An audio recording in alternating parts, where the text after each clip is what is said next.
Ok, bien hermanos, estamos ahí en el capítulo 5 de este libro, Santidad. Quiero retomarlo. Avanzamos, creo que avanzamos buen número ahí en Primera de Samuel. Y creo que paramos casi en un punto bueno, ¿verdad? De Primera de Samuel. Entonces quiero hacer una pausa y regresar un poquito al costo. Y esto tiene un poquito que ver con lo que prediqué el domingo pasado y quiero predicar este domingo. Sobre tener la motivación correcta, hermanos, por obedecer al Señor, por seguir al Señor y por realmente entender cómo operan los cambios en nuestra vida, ¿verdad? Yo creo que todos nosotros queremos cambiar entonces y tenemos cierta responsabilidad en cambiar, pero queremos estar motivados correctamente. Y hermanos, en verdad creo que eso va a ayudarnos mucho y a darnos mucho descanso. Entonces, este libro sigue ayudándonos con eso, ¿verdad? Se llama Santidad y trata de explicarnos eso, qué es la santidad, qué es la santificación bíblica. Y el hermano Ryle hizo un tremendo trabajo aquí. Bueno, dice aquí el hermano, el costo. Vamos, voy a avanzar a leer y hacemos una pausa y discutimos como lo hemos hecho. ¿Quién de vosotros, queriendo edificar una torre, no se sienta primero y calcula los gastos a ver si tiene lo que necesita para acabarla? Lucas 14:28. Este versículo es de gran importancia. Son pocas las personas que no se sienten obligadas a preguntarse a menudo cuánto cuesta. Al comprar una propiedad, construir un edificio, amueblar los cuartos, trazar planes, cambiar de casa, educar a los hijos, es sabio y prudente anticipar su costo.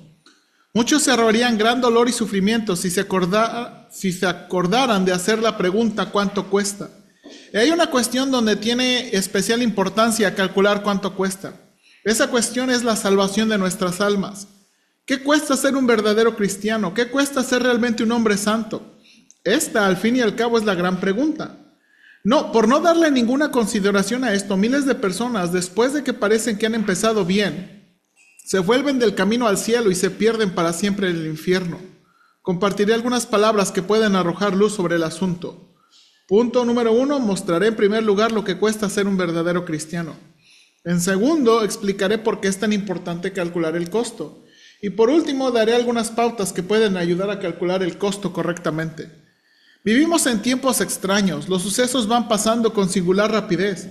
Nunca sabemos lo que nos depara un nuevo día, mucho menos sabemos lo que puede suceder dentro de un año. Vivimos en una época en la que hay mucha religiosidad. Centenares de cristianos activos en todas partes están expresando un anhelo por más santidad y una vida espiritual más elevada. No obstante, es más común ver a la gente recibir la palabra con gozo y después de 2 o 3 años apartarse y volver a sus pecados. No consideraron lo que cuesta ser realmente un creyente congruente y un cristiano santo. Sin duda, estos son tiempos cuando deberíamos sentarnos con frecuencia a calcular el costo y considerar el estado de nuestras almas. Tiene que importarnos lo que somos. Si anhelamos ser realmente santos, es buena señal. Podemos dar gracias a Dios por ponerse ese anhelo en nuestros corazones. Pero aún así, hay que calcular el costo. No hay duda de que el camino de Cristo a la vida eterna lleva a la felicidad. Pero es una necesidad ignorar el hecho de que el camino de Cristo es angosto y que la cruz viene antes que la corona. Lo que cuesta ser un verdadero cristiano. Primero, tengo que mostrar lo que cuesta ser un verdadero cristiano. No nos equivoquemos en el significado de lo que estoy diciendo. No estoy examinando el costo de salvar el alma de un cristiano. Sé muy bien que costó nada menos que la sangre del Hijo de Dios, expiar los pecados y redimir al hombre del infierno. El precio pagado por nuestra redención fue demasiado alto, la muerte de Jesucristo en el Calvario. Hemos sido comprados por precio. Jesús se dio a sí mismo en rescate por todos. Pero nada de esto tiene que ver con la pregunta inicial. El punto que quiero considerar es otro completamente diferente.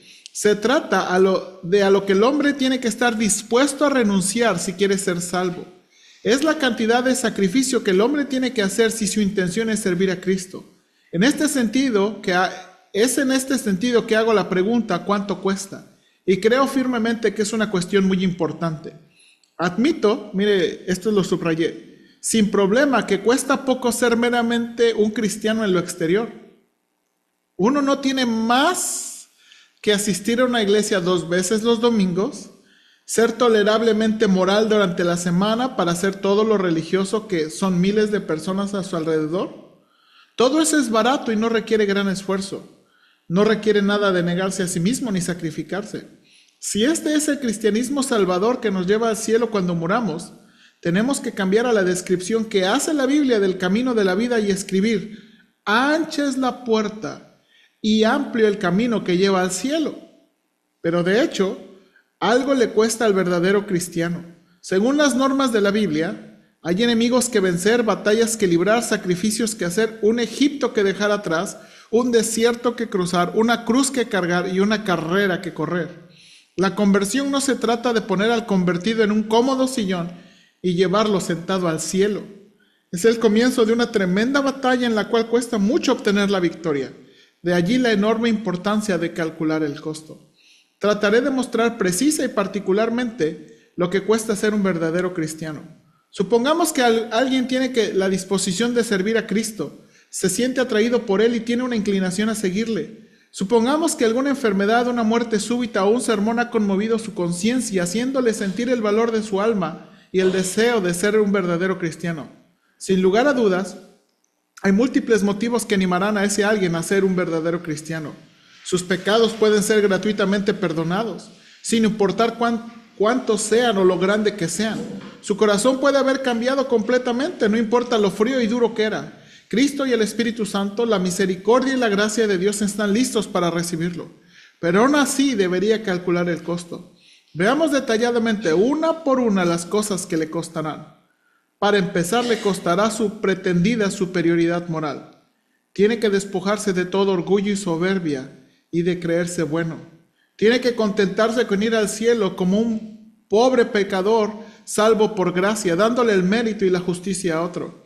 Al decir las palabras del libro de oraciones, tiene que sentir que ha errado y que se ha apartado como una oveja perdida y que ha dejado sin hacer las cosas que debiera haber hecho y hace las cosas que no debiera haber hecho. Tiene que estar dispuesto a renunciar a la confianza que tiene en su propia moralidad y respetabilidad, a sus oraciones, lectura bíblica, a su asistencia a la iglesia, a recibir los sacramentos y confiar exclusivamente en Jesucristo. Esto puede parecerle difícil a algunos. No me sorprendería. Señor, le dijo el piadoso labriego al conocido James Hervey de Weston Fabel: es más fácil renunciar al yo orgulloso que al yo pecaminoso, pero es absolutamente necesario hacerlo. Pongamos este costo como el primero y más importante. Para ser un verdadero cristiano, al hombre le costará crucificar su pretendida superioridad moral. Déjenme hacer una pausa ahí, hermanos. Ok, déjenme hacer una pausa hasta aquí. Hermanos, ¿algún comentario? Yo quiero hacer una pregunta, pero ¿algún comentario hasta aquí? Yo quiero hacer una pregunta especialmente sobre eso. Me vino a la mente ahorita que estoy leyendo el punto 1. ¿Se acuerda el encuentro del hombre rico con Jesús? Inmediatamente me vino este hombre a la mente, ¿verdad? El hombre rico con Jesús. ¿Se acuerda? Viene este hombre rico y quiere hablar con Jesús. ¿Y qué es su pregunta? ¿Qué es lo que le pregunta a Jesús el hombre rico? ¿Qué podía hacer para llegar al cielo? ¿Qué puedo hacer para obtener la vida eterna? ¿Qué puedo hacer para obtener la vida eterna? Hermanos, y esta es la pregunta de muchos. Piensen en esa pregunta. ¿Qué puedo hacer? ¿Qué puedo hacer? Hermanos, la pregunta que muchas personas tienen es ¿cómo poder obtenerla por nuestras obras? Ahora, hermanos, el Señor le contestó de nuevo de una forma muy sabia. ¿Qué le dijo el Señor? ¿Se acuerda? Dice, cumplía los mandamientos, y ¿qué haces esto? Sí. Pero no te falta. Le citó los mandamientos, ¿verdad? ¿Se acuerda? Le dijo, y déjame ir rapidito a esa historia. ¿Alguien se acuerda dónde está? Ayúdeme si alguien se acuerda, porque como que se me fue de la mente de dónde está la historia del hombre rico. A ver, vamos a preguntarle a Ropi.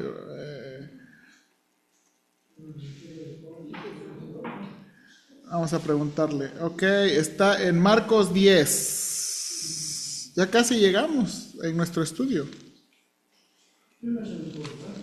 Marcos 10 y Lucas 18.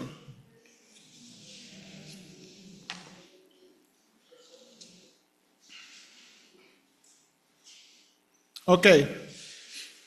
Dice Marcos 10, versículo 18. Jesús le dijo, ¿por qué me llamas bueno? Ninguno hay bueno, sino solo uno, Dios. Los mandamientos sabes: no adulteres, no mates, no hurtes, no digas falso testimonio, no defraudes, honra a tu padre y a tu madre. Ahora, hermanos, mire su respuesta. Él entonces respondiendo le dijo, Maestro, todo esto he guardado desde mi juventud. Todo esto he guardado desde mi juventud. ¿Y se acuerda cómo dice aquí el hermano? Tiene uno que despojarse de ¿qué? De toda ¿qué? Superioridad moral. Hermanos, una de las cosas más difíciles y porque le cuesta mucho a las personas venir a Cristo es porque piensan que son buenos. Porque piensan que son mejores que, pues no soy tan bueno como Él, pero soy mejor que Él.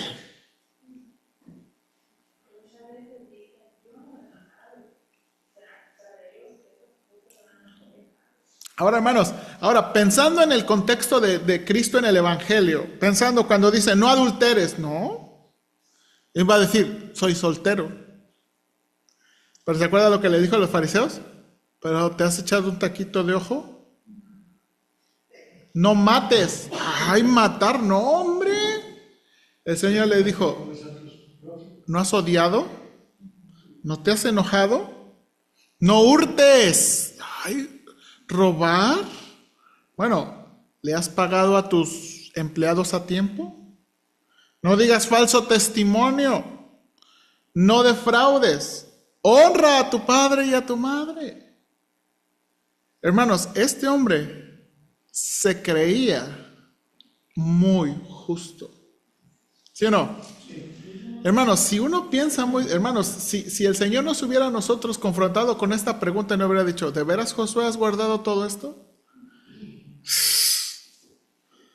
Bueno, ahora, mire, hermanos, me sorprende mucho la respuesta del Señor Jesús. Hermanos, porque no es como nosotros. Jesús mirándole le amó y le dijo, hermano, yo lo hubiera cacheteado por orgulloso.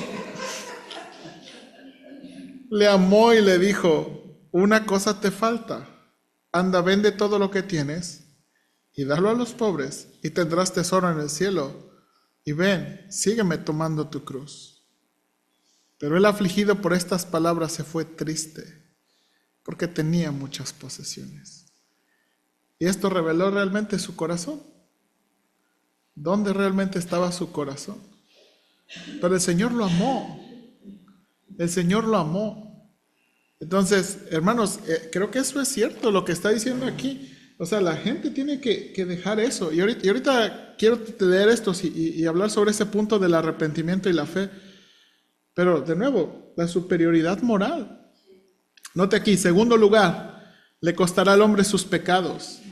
Tiene que estar dispuesto a renunciar a cada hábito y práctica que es desagradable a los ojos de Dios. Tiene que darle la espalda al pecado, discutir con él, romper con él, luchar contra él, crucificarlo y esforzarse para vencerlo. No importa lo que diga o piense el mundo, tiene que hacerlo sincera y totalmente. No puede hacer las paces separados con ningún pecado especial que ama. Tiene que considerar a todos sus pecados como sus enemigos mortales y aborrecer cada mal camino. Sean pequeñas o grandes, sean públicas o secretas, tiene que renunciar totalmente a todas sus transgresiones. Significará una batalla diaria y a veces casi logrará enseñorearse sobre él, pero nunca debe ceder. Tiene que mantener una guerra perpetua contra sus pecados. Escrito está, echad de vosotros todas vuestras transgresiones. Tus pecados redime con justicia y tus iniquidades. Dejad de hacer lo malo. Esto suena difícil, no me extraña. A menudo queremos tanto a nuestros pecados como si fueran nuestros hijos. Los amamos, los abrazamos, nos aferramos a ellos y nos deleitamos en ellos. Separarnos de ellos es tan difícil como amputarse la mano derecha o secarse el ojo derecho, pero hay que hacerlo, hay que despedirse de ellos. Aunque la maldad endulzó en su boca, si lo ocultaba debajo de su lengua, si le pareciera bien, no lo dejaba, sino que la detenía en su paladar. Hay que renunciar a ellos, nuestros pecados, si queremos ser salvos. El hombre y su pecado tiene que enemistarse si él y Dios han de ser amigos. Cristo está dispuesto a recibir a cualquier pecador, pero no lo recibe si éste se aferra a sus pecados. Anotemos este segundo precio en nuestra cuenta. Ser cristiano le costará al hombre sus pecados. Además, le costará al hombre su amor por lo que resulta fácil. Tiene que experimentar dolor y luchar si quiere desarrollar una carrera victoriosa al cielo. Tiene que velar y mantenerse en guardia cada día, como el soldado en el campo enemigo. Tiene que cuidar su comportamiento cada hora del día, con cada compañía y en cada lugar, en público, al igual que en privado, entre extraños, al igual que con los de casa. Tiene que vigilar su tiempo, su lengua, su carácter, sus pensamientos, su imaginación, sus motivaciones y su conducta en cada relación de su vida. Tiene que ser diligente en orar, leer la Biblia, en lo que hace los domingos con todos sus medios de gracia. Al prestar atención a estas cosas puede distar del alcanzar la perfección, pero no puede descuidar ninguna. El alma del perezoso desea y nada alcanza, mas el alma de los diligentes será prosperada. Esto también suena duro. No hay nada que por naturaleza nos desagrade tanto como tener problemas relacionados con nuestra religión. Nos desagradan los conflictos. Deseamos secretamente tener un cristianismo vicario, lograr todo por medio del esfuerzo de terceros que hicieran todo en nuestro lugar. Vicario significa en lugar de otro. Cualquier cosa que requiera esfuerzo y trabajo es contraria a nuestra naturaleza, pero para el alma no hay ganancia sin sacrificios. Anotemos este tercer costo a nuestra cuenta. Ser cristiano le costará al hombre su amor por lo que resulta fácil. Cuarto, por último, le costará al hombre la amistad con el mundo. Si quiere agradar a Dios, tiene que estar contento, aunque los demás piensen mal de él. No debe extrañarse que se burlen de él, que los ridiculicen, que lo calumnien, lo persigan y aún lo aborrezcan. No tiene que sorprenderse de encontrar que sus opiniones y sus prácticas religiosas son despreciadas y motivos de burla. Tiene que aceptar que muchos lo crean tonto, exagerado y fanático, que perviertan sus palabras y malinterpreten sus acciones. De hecho, no tienen que sorprenderse si algunos los llaman loco. El maestro dijo: acordaos de las palabras que os he dicho, el siervo no es mayor que su señor. Si a mí me han perseguido, también a vosotros os perseguirán. Si han guardado mi palabra, también guardarán la vuestra. Me atrevo a decir que esto también suena difícil. Por naturaleza nos desagradan los tratos injustos y las acusaciones falsas. Y no es muy difícil ser acusados sin causa. No seríamos de carne y hueso si no deseáramos que nuestros prójimos tuvieran una buena opinión de nosotros. Es siempre desagradable que hablen en nuestra contra y nos abandonen, que mientan acerca de nosotros y que tengamos que estar solos. Pero esto no se puede evitar. La copa que nuestro maestro bebió tiene que ser bebida por sus discípulos. Tienen que ser despreciado y desechado entre los hombres. Anotemos este cuarto costo a toda nuestra cuesta. Ser cristiano le costará al hombre la amistad con el mundo. Todo eso es lo que cuesta ser un verdadero cristiano. Admito que la lista es pesada. ¿Dónde hay un elemento de los anteriores que puede ser quitado? Audaz es el hombre que se atreve a decir que podemos conservar nuestra pretendida superioridad, nuestros pecados, nuestra pereza y nuestro amor por el mundo, y aún así ser salvos. Admito que cuesta mucho ser un verdadero cristiano, pero ¿quién en sus cabales puede dudar de que cualquier costo vale la pena para salvar su alma? Cuando un barco está en peligro de hundirse, a los tripulantes no les importa tirar por la borda su valioso cargamento. Cuando un brazo o una pierna está infectada, el hombre se somete a una cirugía y aún a una amputación si hacerlo significa salvarle la vida. Igualmente, el cristiano debe estar dispuesto a renunciar a lo que sea que interpone entre él y el cielo. La vida espiritual que nada cuesta, nada vale. Un cristianismo barato sin una cruz probará ser al final un cristianismo inútil sin ninguna corona. Ok, pausa aquí. ¿Qué piensan aquí, hermanos? ¿Qué piensan aquí? Porque aquí hay un punto espinoso que, sí, hermanos, si otros hermanos nos escucharan, ¿qué podrían llegar a decir? ¿O qué se podría llegar a interpretar o malinterpretar? Es que es por obras como hablamos en el cielo.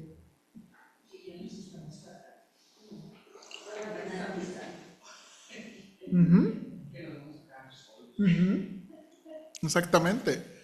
Ahora, vamos a pensar esto, hermanos, a la luz de la Biblia. Porque esta ha sido una discusión, esta es una discusión de los cristianos sobre si la salvación todo depende de Dios, o o mitad Dios y mitad hombre. Ahora, sí, o sea, no estoy diciendo que eso nosotros lo creemos, sino le estoy diciendo que esa es la discusión, ¿no? Que existe. De nuevo, porque parece ser, aquí el hermano Ryle, sin contexto, y más de lo que el libro, gracias a Dios por lo que dijo en los primeros capítulos y habló de la gracia, ¿no? Si uno nada más leyera este capítulo, uno diría, este hombre cree en la salvación por obras. Pero vamos a pensar, hermanos, lo que la Biblia dice de la salvación y el contexto de toda la Biblia para ver lo que está diciendo el hermano Wright. La salvación es una obra de Dios. ¿Sí o no? Amén. Es una obra de Dios. Es por gracia, siempre ha sido por gracia y siempre ha sido por fe. ¿Sí o no? Siempre ha sido por gracia, siempre ha sido por fe. Es Dios quien tiene misericordia de las personas. Es Dios quien obra y trae arrepentimiento a las personas. ¿Sí o no?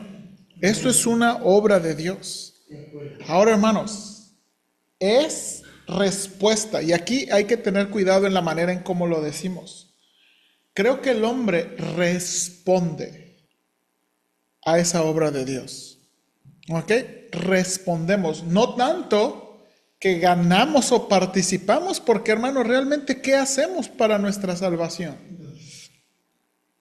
Al hermano Ferguson le gusta mucho citar el pasaje de Isaías: venid, comprad leche, o comprad, dice, sin dinero. ¿Se acuerda? Ese versículo de Isaías: comprad sin dinero. Eso solamente pasa con mis hijos cuando estamos jugando a la comidita.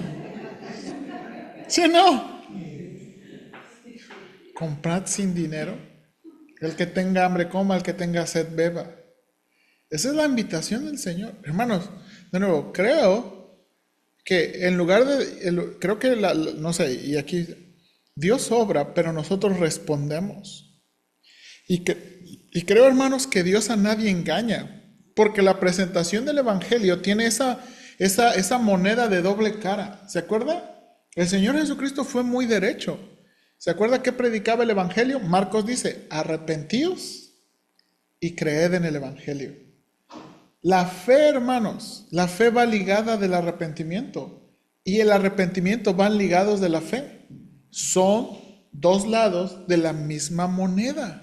Y, hermanos, están tan intrínsecamente ligados que si usted busca las palabras en los evangelios y en el libro de Hechos, arrepentimiento y fe, va a ver que a veces Dios los llama al arrepentimiento, a veces los llama a la fe, pero siempre como juntos, como del mismo asunto. Y yo todavía diría que aún eso es una obra de Dios. Nosotros no podemos hacer nada de eso. Yo inclusive lo comparto mucho con las personas. El Evangelio del capítulo 10 del Evangelio de San Juan. Y les digo, todo es de Dios. Es exactamente.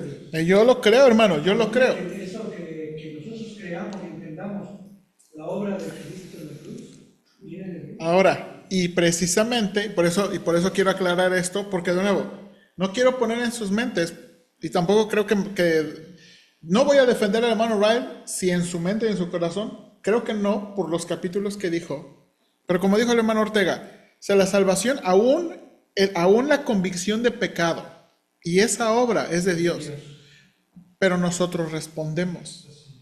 Hermanos, el hombre nunca es obligado.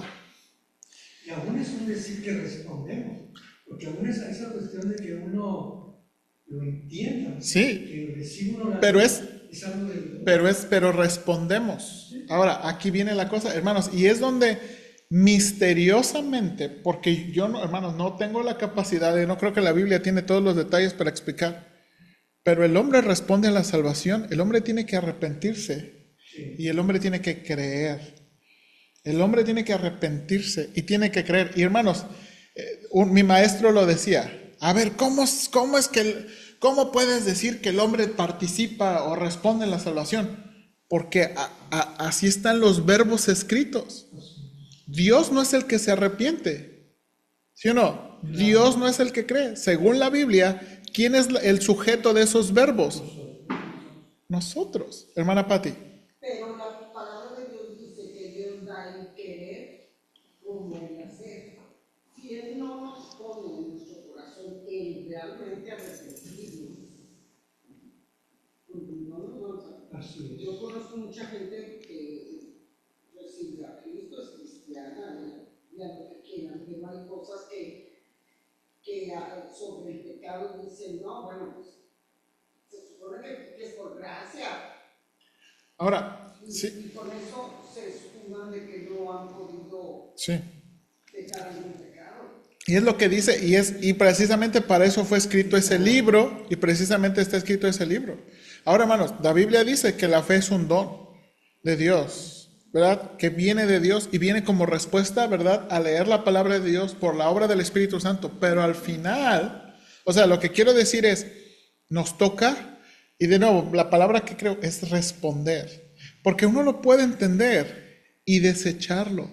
Y ese es, hermanos, ese es el punto de Juan cuando dice, los hombres no vinieron a la luz. O bueno, ¿verdad? Los hombres amaron más las tinieblas que la luz, porque sus obras eran ¿qué? Malas. Nadie viene a la luz para que sus obras no sean reprendidas, expuestas. Entonces, es en ese contexto que creo que el hermano lo está diciendo. Porque en verdad, hermanos, y de nuevo, yo creo que el Señor Jesucristo siempre fue derecho. ¿Se acuerdan? Mi pasaje favorito, uno de mis pasajes favoritos es Juan 6, después de la alimentación de los 5,000. ¿Se acuerdan? Les había y los seguían y mucha gente y Señor, y imagínense. Y el Señor los confrontó, ustedes me buscan porque comieron, no porque entendieron ni porque vieron las señales. Y les dijo duro y les dijo, esta es la obra, que crean en mí. Y luego se acuerda que usa misma, mi carne es verdadera comida, mi sangre es verdadera bebida. Un canibalismo. ¿Se acuerda? Porque no escucharon y no entendieron el punto importante. Y dice ahí, hermanos, ese es un parteaguas. Desde ese momento, muchos de sus discípulos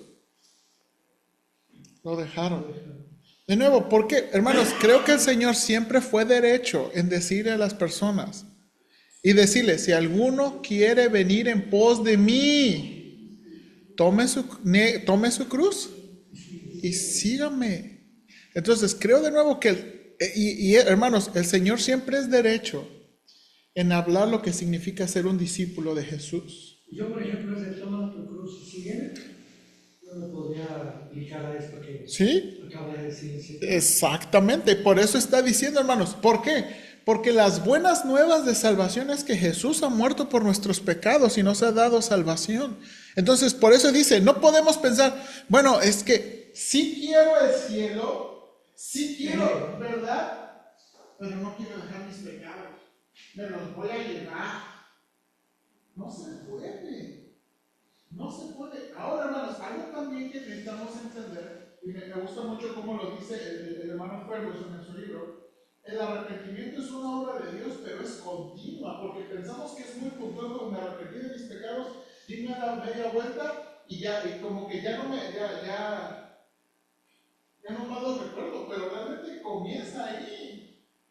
Porque uno, ¿verdad? Porque nuestros pecados están dentro de nosotros, nuestros hábitos, entonces uno está cambiando progresivamente. Yo inclusive les digo, por ejemplo, precisamente de eso, es que les digo, aunque parezca cliché, pero eso de consagrado a Cristo, confiarme, porque inclusive el hermano Socorro estaba comentando lo de su coche, y digo, ¿realmente crees que él tiene el poder para arreglar lo del coche? O sea, que ni siquiera, así es como, ¿cómo se dice? Eso es, digamos, el calcular el gozo de que realmente yo soy un discípulo de Cristo. Yo realmente quiero reflejar que Cristo vive en mí. Pero no porque lo digo yo, sino que efectivamente mi vida, mi decir, mi hacer, mi trabajar y todo eso, me está costando. Sí, exactamente. Sí, hermana Lupita. Lo que me impacta el Señor es que, aún él sabiendo quiénes van a ser salvos,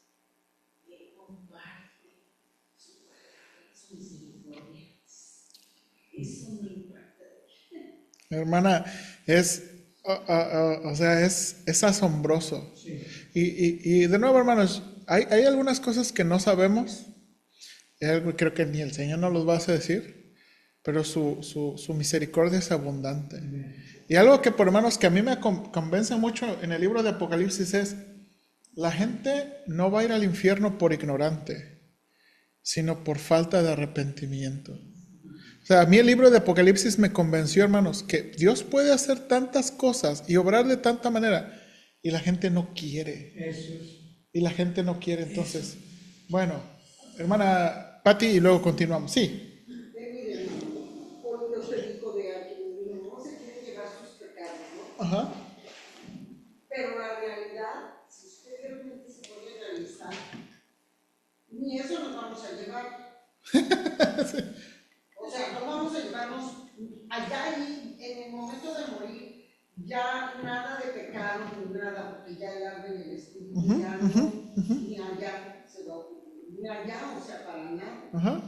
Entonces, eso es para aquí, y nada más como para demostrarle al Señor.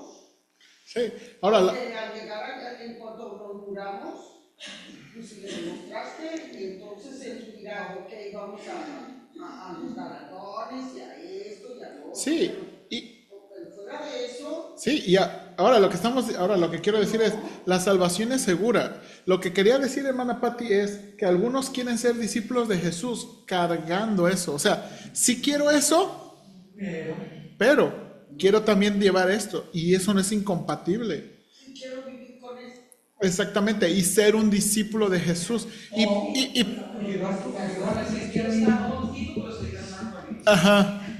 Exactamente, y hermana Patti, eso pasa mucho en aquellos que hablan de una, y discúlpeme el término, yo no lo acuñé, pero un hermano, creo que era Bonhoeffer, que predicaba el evangelio en los tiempos de Hitler. Él escribió un libro de la gracia barata, le llama. Cuando aquellos que los que se escudan en eso, no, pues es que pues esta salvación es por gracia, ¿verdad? Uno pues ni porque me emborrache y ¿verdad? Me tire de alcohólico porque es la gracia. Dice, ellos están pensando en una gracia barata y no están pensando en verdad la gracia costosísima del Señor por nuestros pecados. Ahora, hermanos, yo sé que está buena la discusión, pero déjenme avanzar, ¿ok? Siguiente, la importancia de calcular el costo. Quiero ahora, en segundo lugar, explicar por qué calcular el costo es de tanta importancia para el alma del hombre. Podría fácilmente resolver esta cuestión enunciando el principio de que ninguno debe ser ordenado por Cristo, ningún deber ordenado por Cristo puede alguna vez ser descuidado sin sufrir algún daño. Podría mostrar cuántos cierran los ojos durante toda la vida a la naturaleza de la fe que salva y se niegan a considerar lo que realmente cuesta ser cristiano. Podría describir esas escenas en las que, al final, cuando ya se les está escapando la vida, despiertan y hacen unos pocos esfuerzos espasmódicos por volver a Dios. Podría decir cuántos, para su sorpresa, descubren que el arrepentimiento y la conversión no son asuntos tan fáciles como suponía y que cuesta una gran suma ser un verdadero cristiano. Descubren que el hábito del orgullo, la indulgencia pecaminosa, el amor por lo que resulta fácil y la mundanalidad no son tan fáciles de abandonar como habían imaginado. Y entonces, después de un esfuerzo débil, se dan por vencido y parten del mundo sin esperanza, sin la gracia y sin ser aptos para encontrarse con Dios. Viven engañados toda la vida pensando que la fe cristiana sería algo fácil cuando se decidiera a tomarla en serio. Pero se les abre los ojos demasiado tarde y descubren por primera vez que están arruinados porque nunca calcularon el costo. Los que necesitan ser exhortados a calcular el costo. Pero existe una clase de personas en especial a las que quiero hablar sobre esta parte de mi tema. Es una clase numerosa que va en aumento y que en estos días está en inminente peligro. Diré algunas palabras para tratar de describirla. Merece nuestra cuidadosa atención. Las personas a las que me refiero no son indiferentes a la religión. Piensan mucho en ella. No son ignorantes en cuanto a la religión. La conocen bastante bien. Pero su gran defecto es que no están arraigados y afirmados en su fe. Sucede con demasiada frecuencia que han adquirido su conocimiento de segunda mano, ya sea de sus familiares o porque les enseñaron religión, pero nunca se han ocupado de su propia experiencia interior.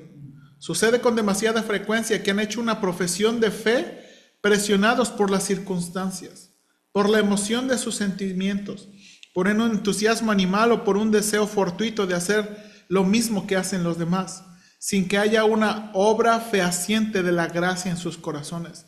Las personas así se encuentran en una posición inmensamente peligrosa. Son precisamente ellas, si es que vale de algo los ejemplos bíblicos, las que necesitan la exhortación a calcular el costo. Por no calcular el costo, incontables hijos de Israel murieron miserablemente en el desierto entre Egipto y Canaán. Dejaron Egipto llenos de entusiasmo y fervor como si nada pudiera detenerlos. Sin embargo, cuando encontraron peligros y dificultades en el camino, su aparente valentía pronto desapareció. Nunca se detuvieron a pensar en las dificultades. Pensaron que llegarían a la tierra prometida en unos pocos días. Pero cuando los enemigos, las privaciones, el hambre y la sed empezaron a probarlos, murmuraron contra Moisés, contra Dios, y hubieran preferido volver a Egipto. En una palabra, no habían calculado el costo, por lo que perdieron todo y murieron en sus pecados. Por no calcular el costo, muchos de los oyentes de nuestro Señor Jesucristo, después de un tiempo, se apartaron y ya no andaban con Él. Mire, Juan 6:66, lo que dijimos hace un ratito. Cuando al principio veían sus milagros y escuchaban su predicación, pensaban que el reino de Dios se aparecería inmediatamente. Se sumaron a sus apóstoles y los siguieron sin pensar en las consecuencias. Pero cuando descubrieron que había doctrinas difíciles de creer, trabajo difícil que hacer y persecuciones que sufrir, su aparente fe desapareció inmediatamente y quedó en la nada. En una palabra, no habían calculado el costo y, consecuentemente, naufragaron en cuanto a la fe algunos. Por no calcular el costo, el rey Herodes volvió a sus antiguos pecados y destruyó su alma. Le gustaba oír predicar a Juan el Bautista. Lo observaba y honraba como un hombre justo y santo. Hasta hacía muchas cosas que eran correctas y buenas, pero cuando se vio obligado a enfrentar el hecho de tener que renunciar a su querida Herodías, apostató de la fe. No había contado con esto, no había calculado el costo. Por no calcular el costo, Demas dejó a Pablo, dejó el Evangelio, dejó a Cristo y renunció al cielo. Por mucho tiempo viajó con el gran apóstol de los gentiles y de hecho fue su colaborador. Pero descubrió que no podía ser amigo de este mundo y al mismo tiempo ser amigo de Dios. Renunció a su cristianismo y se dio al mundo. Demas me ha desamparado, dijo Pablo, amando este mundo. Obviamente no había calculado el costo.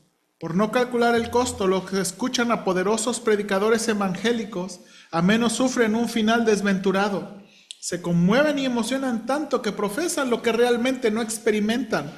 Reciben la palabra gozosos con tanta extravagancia que casi asustan a los viejos cristianos. Trabajan por un tiempo con tanta consagración y fervor que parece que van a sobrepasar a los demás. Hablan y trabajan con objetivos espirituales con tanto entusiasmo que pueden avergonzar a los cristianos que ya tienen más tiempo en la iglesia.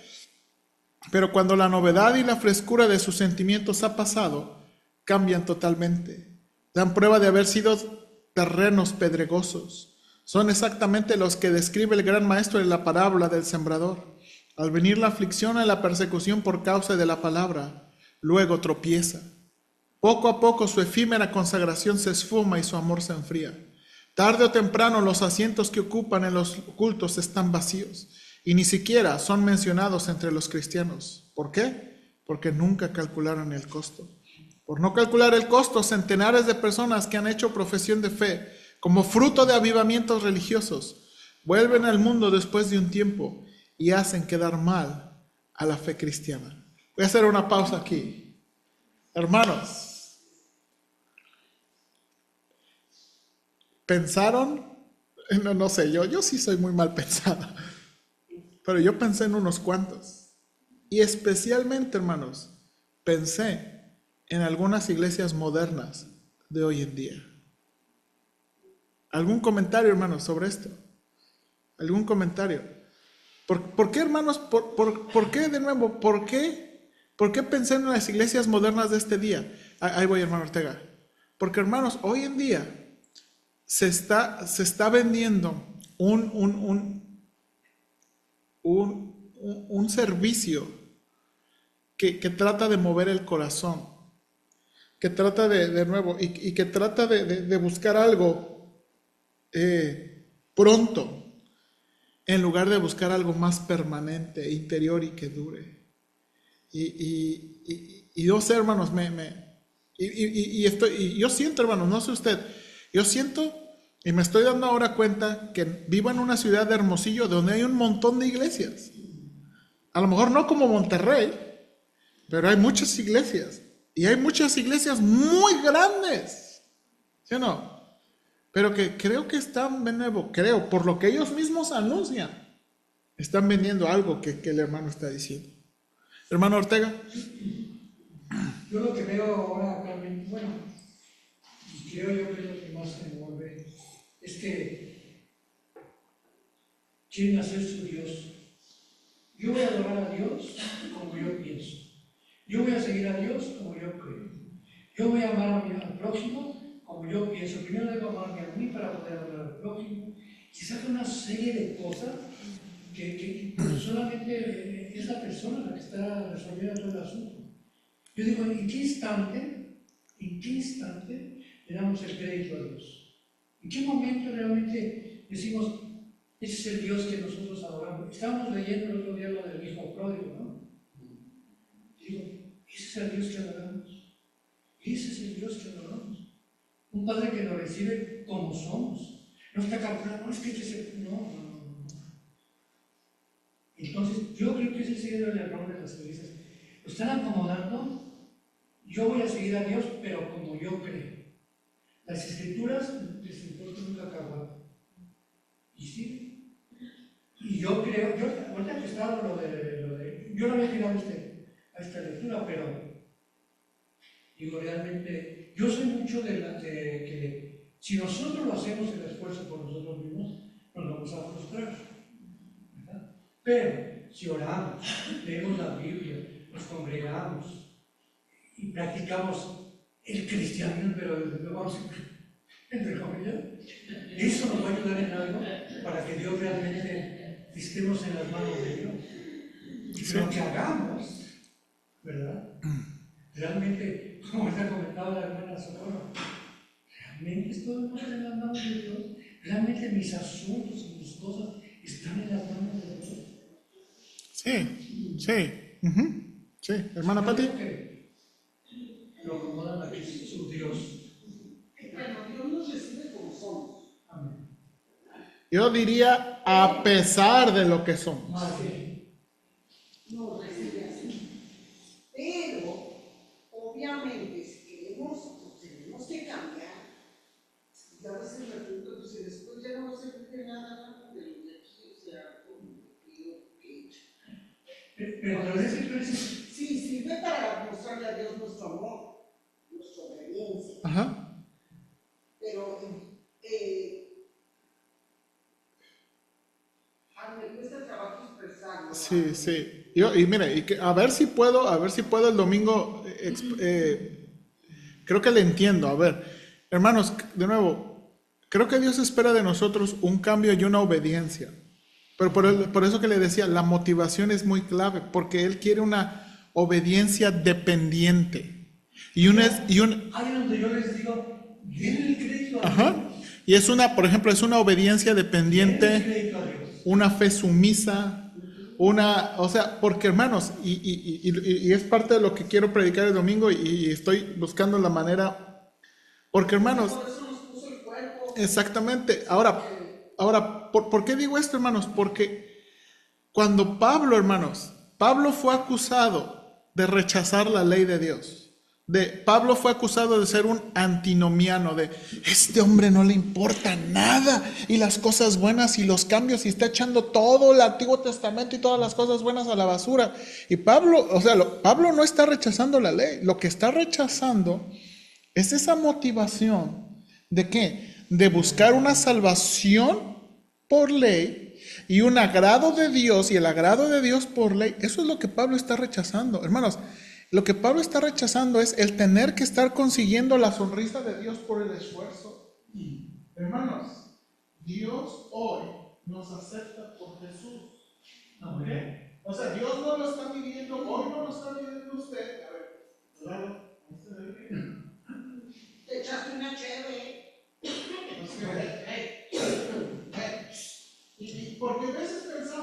que el rostro de Dios cambia dependiendo de nuestro esfuerzo, ¿no? O que la aceptación, ¿por qué no? Porque lo pensamos en términos muy humanos, por ejemplo nosotros nos ofendemos entre familia, entre esposos, ¿verdad? Y ya como que medio se haga la comunicación, ¿no? Así como... Pero pensamos que con Dios es así, ¿verdad? Donde Dios está y Dios está. ¿Yo no te acuerdas lo que me hiciste hace un ratito? Pero Dios es un Dios de gracia que nos acepta en Jesús y que seguimos siendo sus hijos, ¿no? Y que seguimos teniendo su agrado y que en su amor, hermano, esto es lo que es increíble de Dios. Y de nuevo, es que esta es la motivación de que él sabiendo que somos tan frágiles, y ahí se acerca a nosotros. Ahí se acerca a nosotros y nos ama y nos acepta. Amén. Y él, en lugar de pensar de nuevo que con nuestro esfuerzo buscamos un like, él quiere que lo hagamos porque lo amamos, porque estamos agradecidos. Y no para conseguir algo, porque ese es el punto. Hermanos, siempre queremos hacer algo para conseguir algo. Hacer algo para conseguir algo. Y hermanos, esto está en nuestro ADN. O merecerlo. Ajá, de que tenemos que hacer algo para merecerlo, o tenemos que hacer algo para... Eso está en nuestro ADN. Está en nuestro ADN. ¿Por qué? Porque vivimos en un mundo donde no regalan las cosas. Todo, ¿verdad? Todo cuesta, todo tienes que hacer, todo tienes que ganar. Exactamente. Y ese es el punto. Ese es el punto. Entonces, ahora, ¿por qué? ¿Para qué tanto cambiar? Y entonces, ahora, eso es lo y ahora, ese es el punto. Y es que, hermana, si empiezo, lo voy a predicar lo del domingo, ya no voy a tener que predicar el domingo. Hermana Amanda. Mire, estamos viendo la última línea que fue el mundo después de un tiempo y hacen quedar mal la fe cristiana. Yo he tenido muchos problemas con mis familiares porque muchos han vuelto al mundo. Entonces, yo soy de crítica. ¿Por qué? Porque dice, es que tú también eres cristiana, ella también era cristiana y entonces, por esa persona, ese pariente, ese primo, la llevan en el nombre de Cristo y no creen pues a lo que uno les explica y les predica. Hermanos, No entiendo claro que es para agradarlo, simplemente aquí, en la tierra, para que vea nuestro amor y nuestra obediencia, nada más, porque ya la salvación nos la dio. sí, exactamente. Entonces, y hermanos, y ese es, o sea, pero hermana, ¿sabe que cuánto nos cuesta cambiar esos ojos? Porque de nuevo, piénselo, hermanos. Y yo sé que hermanos, es que estoy muy enfocado en eso. Que somos como los labradores de la viña. Somos como los labradores de la viña. Nos cuesta y nos arde pensar que a mí me contrató al principio. Él hizo media hora y nos está pagando lo mismo. O sea, nos arde pensar así. Hermanos, nos arde pensar que Dios trata bien a los pecadores. Hermanos, nos arde, y lo digo en serio, porque a veces uno piensa, y de sorpresa, porque solamente Dios mira el corazón, ¿verdad? Y ese hermano anda re mal, mira. ¿Verdad? Y a mí se me está, en mi casa, hay esta necesidad, y mira, estoy ganando esto y haciendo esto, y cuando Dios trata bien a los pecadores, como, oye, ¿sí o no? ¿Sí o no? Pues eso sucede en la tierra, vas a tu papá y si debes un recibo, no te quitan los recargos ni nada, pero debes 30 recibos, así mínimo. No, haciendo varios. Ajá. Te recompensan, dicen, cero interés, pero pasa. Sí. Hermano, sí. Y hermano, y es como, yo no siento eso como, ¿por qué? Porque no, está en nuestro ADN que debe haber algo más. O sea, que no puede, o sea, Señor, y esa es la cosa, no es justo. Pero la realidad, hermano, es que todo es por gracia. Amén. Que todo es por gracia. Y ese es como, y de nuevo, hermanos, esto es lo que, de veras, créanme, porque yo soy así de hijo, hermano, estoy tratando de cambiar de ser hijo. Señor, Todos, pastor. ayúdanos. No se sientan exclusivos. Sí, ayúdanos a hacer lo que... Eso es orgullo. Creer que nomás ustedes. Aquí somos varios. Bueno, entonces, y es eso, pues, es eso porque tenemos un Dios tan maravilloso. Y hermana, y yo lo entiendo, hermana, yo lo entiendo. Ahora, hermana, a mí también me duele mucho el corazón. Y lo que a veces he tenido que decir es, bueno, mira, a lo mejor lo que tengo que decirles es que a lo mejor no era cristiano. Porque muchos dan por hecho. Y uno tiene que decirles, a lo mejor no era cristiano. Porque la Biblia, hermanos, la Biblia con autoridad dice, salieron de nosotros, pero no eran de nosotros, porque si hubieran sido de nosotros, habrían permanecido con nosotros. Hermanos, y hay gente que no le gusta pensar así, pero un verdadero creyente permanece en la fe. Ahora, hermanos, la Biblia también dice que hay creyentes que les va de la patada. ¿Se acuerdan? Hay un hermano que le gusta mucho Pedro cuando dice, ¿verdad? Que mejor les hubiera sido no conocer el camino que regresar, que haber conocido y regresar. Porque se cumple el dicho, como la puerca lavada vuelve a su vómito. Hermanos, y eso yo creo de todo corazón.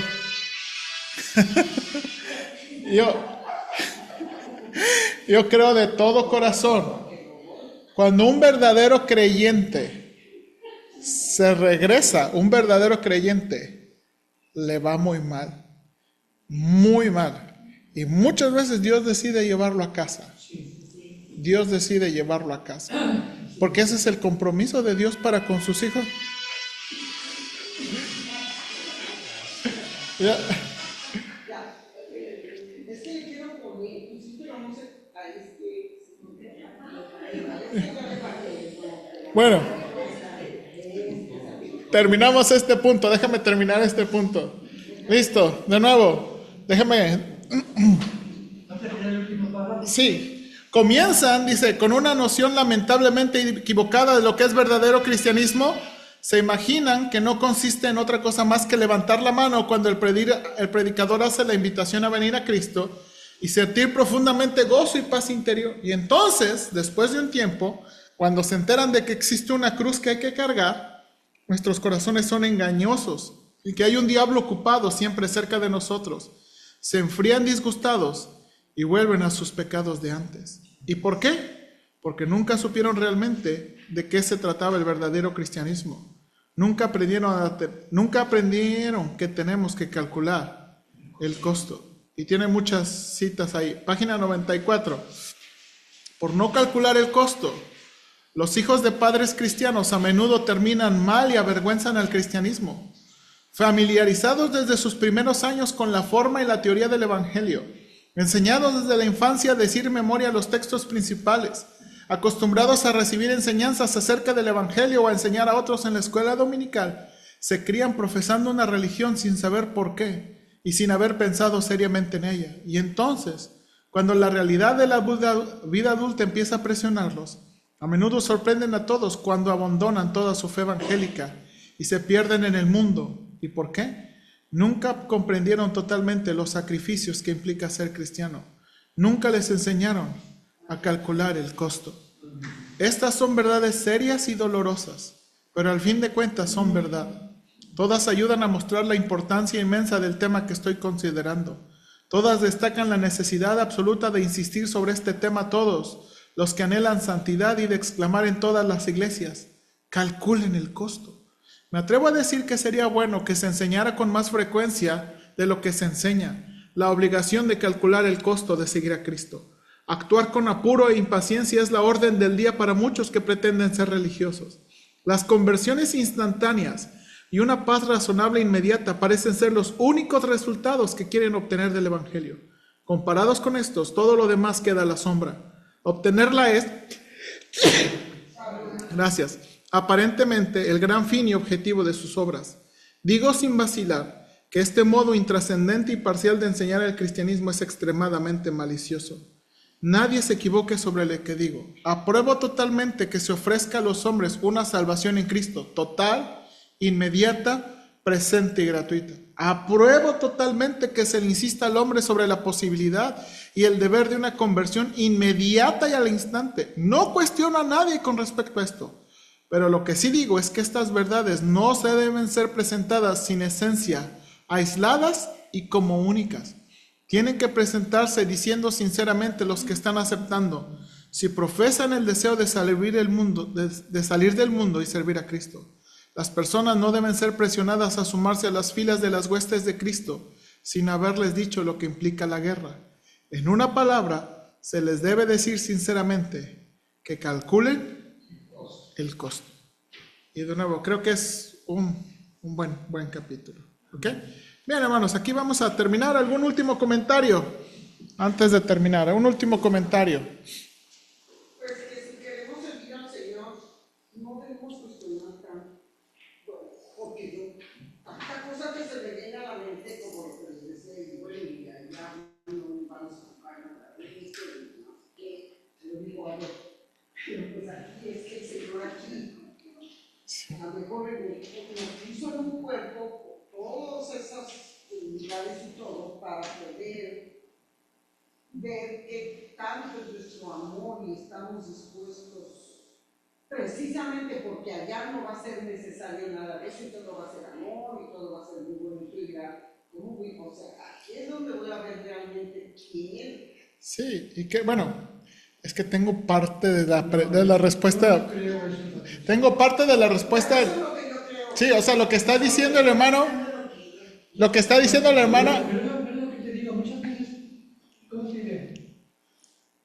¿Y quién te saca de eso? Pues el que te va a sacar es Él. Por eso, porque Pero lo dices con tanta...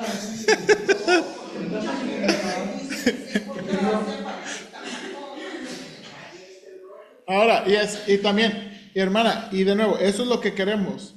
O sea, Dios es una gracia abundante, pero es la misma gracia, hermanos, que nos debe motivar. Y de nuevo, espero, a lo mejor no lo resuelvo, pero lo voy a intentar el domingo, tratar de hablar sobre esto. Bien, hermanos, vamos a orar y terminamos. Señor, gracias te damos por este día y gracias por la oportunidad de reunirnos. Oramos que tú nos ayudes y creo que el hermano Ryle escribió este capítulo en el contexto de que mucha gente en Inglaterra estaba disfrutando de los avivamientos de Whitefield y Wesley, pero había otros de sus discípulos que llegaron a ver tanto, a estar tan emocionados por las personas y a presentar un cristianismo más superficial, que el hermano Ryle veía eso, que no se les presentaba un evangelio completo de arrepentimiento y fe, de un evangelio que incluía las palabras del Señor de, si quieren venir en pos de mí, niéguense a sí mismos. Ayúdanos, Señor, por favor, en ver de esta manera. Y sabemos, Señor, que a nadie rechazas, que a nadie que viene a ti. Y por eso el Señor Jesucristo dice, venid a mí todos los que estáis cargados y trabajados, y yo os haré descansar. La realidad, Señor, es que muchos de nosotros a lo mejor intentamos mucho para ser salvos. Y a lo mejor ya siendo salvos intentamos mucho para cambiarnos nosotros mismos y estamos tan cansados y tan cargados porque no entendemos, Señor, la naturaleza del cambio y la motivación. Y precisamente, y de nuevo, la respuesta está en Jesús. La respuesta está en Él, en nuestra relación con Él y ser motivados por su amor y su gracia. Y ayúdanos, Señor, por favor, y bendícenos y danos la gracia que necesitamos. Señor, te pedimos por los hermanos enfermitos, esta lista que acabamos de publicar y probablemente hay algunos que otro que no sabemos y no pusimos, pero te pedimos que ayudes a los hermanos, ayúdalos en estos cambios de clima, ayúdanos en cuidarnos lo que podamos y ayúdanos, Señor, por favor, provéenos lo que necesitamos en medicinas y cuidados y las otras cosas. Y Señor, también queremos, se me olvidó mencionarlo hace un ratito, pero también queremos agradecerte. Señor, te pedimos y tú nos contestas. Señor, gracias a Dios, ya pudimos hacer lo del registro de la iglesia. Señor, nos estás contestando hoy. Dios, gracias, porque nos contestas. En verdad, gracias porque aquí varias veces y varios miércoles tomamos tiempo para orar por este asunto de la propiedad y nos contestaste. Gracias, Padre, por contestarnos. Gracias. Te agradecemos todo esto en Cristo Jesús. Amén. Amén.